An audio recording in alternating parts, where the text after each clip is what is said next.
ఓం శ్రీ గురుభ్యో నమ. ఓం గం గణపతయే నమ. శివానందలహరి 45వ శ్లోకము.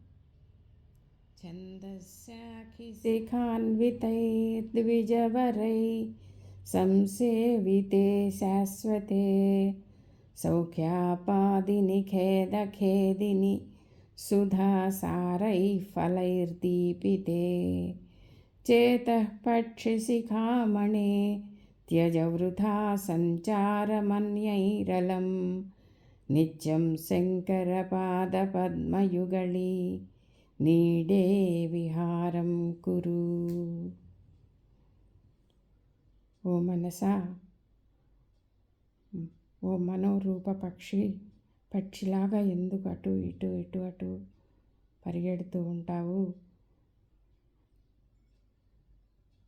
ఆ శంకరుని యొక్క పాద కమలాలు, పాదపద్మాలు అనేటువంటి ఆ గుహలో, ఆ గూటిలో నివసించు. సదా అక్కడే విహరించు. వ్యర్థంగా అటు ఇటు పరిగెత్తవాక మనోరూపమా, మనస్సా, వేదశాఖలపై విహరించే, వేదాన్నే వల్లెవేస్తూ, వేదాలతోనే జీవిస్తూ, వేదాలే తాముగా భావించేటువంటి ఆ విప్రోత్తములనేటువంటి పక్షులున్నాయి. శాశ్వతమైన ఆనందాన్ని ప్రసాదిస్తాయి. ఆ అమృత వేద పాఠాలు అమృత రూప ఫలాలను అందిస్తూ ఉంటాయి.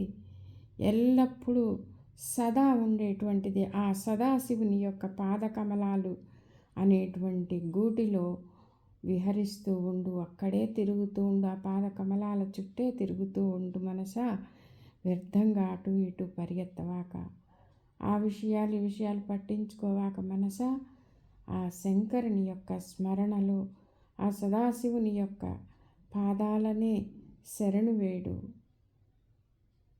ఓం శ్రీమాత్రే నమః.